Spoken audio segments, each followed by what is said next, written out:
오늘 조선일보 사설은 타다를 범죄로 몬 검사들, 금지법 만든 의원들, 사과라도 하라입니다. 렌터카를 활용한 차량 호출 서비스 타다를 둘러싼 4년간의 자해극은 사업자를 범죄자로 몬 검찰과 표 외에는 아무것도 모르고 생각하지도 않는 정치권의 합작품입니다. 스마트 앱으로 렌터카용 승합차를 배정해주는 타다는 소비자들의 호응 속에 급성장했습니다. 법적으로 11인승 이상 승합차는 렌트 때 운전자 알선이 허용돼 있었습니다. 타다는 사업 준비 과정에서 국토교통부, 서울시와 협의했고 누구도 불법이라고 막지 않았습니다. 국토부는 타다 같은 서비스를 폭넓게 허용하는 법안을 입법 예고하기도 했습니다. 그런데 2019년 택시기사 25만 명이 반발하자 이들의 태도가 급변했습니다.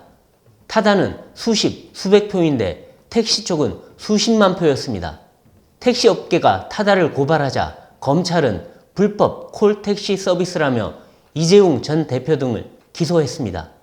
당시 집권민주당이 택시업계 표를 얻고자 타다 규제에 나서자 검찰이 부하내동했을 것입니다.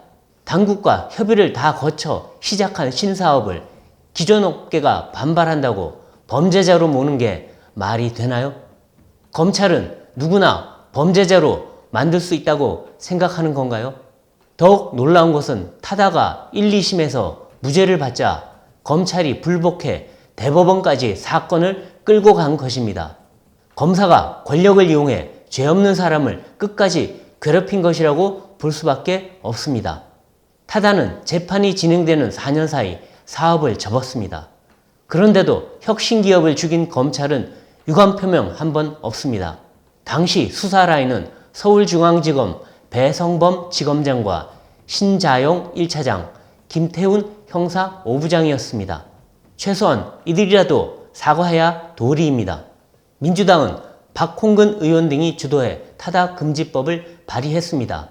그래놓고 박 의원은 모빌리티 혁신법이라고 우겼고 윤관석 의원은 택시와 신산업 상생법안이라고 했습니다.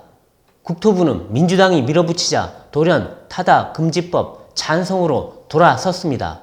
반대하던 국민의힘도 표를 의식해 법안 처리에 합의했습니다. 당시 여야 원내대표는 이인영, 심재철 의원이었습니다. 타다는 혁신 모델이라고 했던 문재인 전 대통령은 타다의 거부권 행사 호소를 외면해버렸습니다. 정부와 여야가 표 계산 때문에 멀쩡한 기업을 죽이고 혁신의 싹을 자르는데 야합한 것입니다. 정치권과 검찰이 반성과 사과 없이 이대로 간다면 법률, 부동산, 의료, 세무 분야에서도 이런 일이 또다시 반복될 것입니다. 오늘 조선일보 사설이었습니다.